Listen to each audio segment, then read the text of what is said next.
Buli lukya abantu mu disitulikiti y'e Kotido balengera essuubi ly'okuwona enjala ebamazeeko emyaka n'ebisibo ng'okuva omusumba Solomon Mwesigye lwe yabakwatako omwaka oguwedde tebasigadde kye kimu ng'onaze abadduukirira n'obuyambi bw'emmere ng'ayita mu kitongole ekya Feed the Hungry East Africa era nga bangi obulamu bukyuse. Omusumba Mwesigye n'abaweereza okuva mu kanisa eya Good News wamu n'ekitongole ekya Feed the Hungry East Africa bagenda batalaaga ebitundu eby'enjawulo mu disitulikiti eno ey'e Kotido nga bagabira abaayo emmere ng'ebiseera ebisinga batuukira ddala mu zimanyata mwe basula gye babasanga ate abalala ne bakuŋŋaanira mu bibangirizi olwo buli omu n'afuna emmere emumala.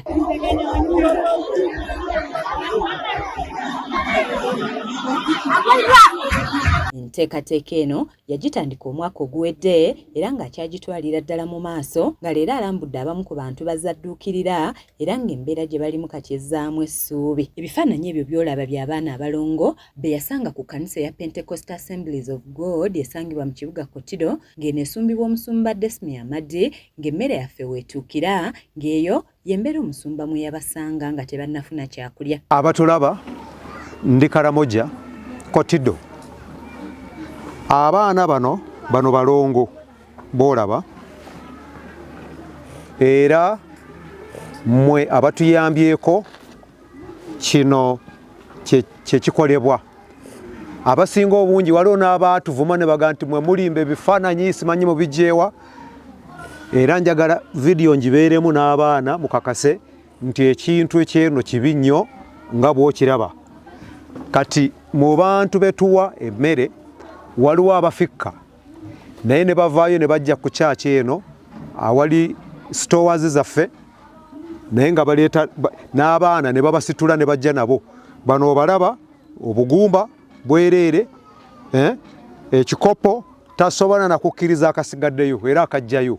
Ekizzaamu essuubi abaana bano kati balabikira ddala bulungi nga mu bbanga ery'emyezi 3 omusumba gy'amaze ng'abaliisa olabira ddala ng'enjawulo nnene kuba amagumba agaali gaanamye gonna gaabikka dda. Nga tuggyeko emmere ey'akawunga n'ebijanjaalo gy'abawa ebikoze ekyenjawulo mu bulamu bw'abantu bano ate n'omuwemba gwe yabawa mu mwezi ogwokutaano omwaka guno guleeta essuubi ate nga guno mwawufu nnyo bw'ogugeraageranya ku ogwo gwe yabasanga balima.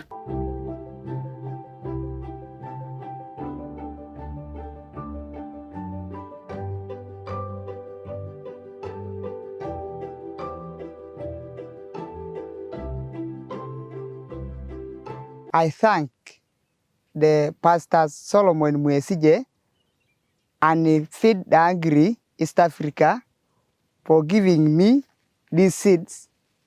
For I could manage to fight for my hunger and our community hunger people also. We also share. Guno gwosimba empeke emu n'ebala ebirimba ebisukka mu 5 ng'omumyuka wa ssentebe wa disitulikiti eno Nurra Afisa Teko bw'annyonnyola. This one, if you bring for us these seeds, they are very good.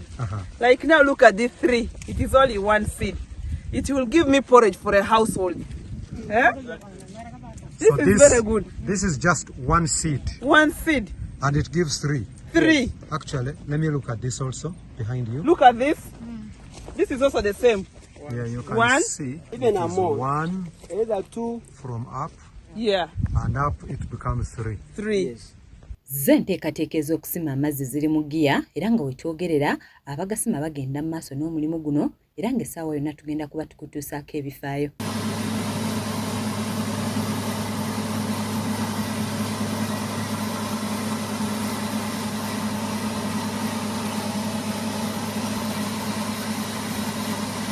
Nze Aniiti Namatovu ku lwa KSTV agaleero.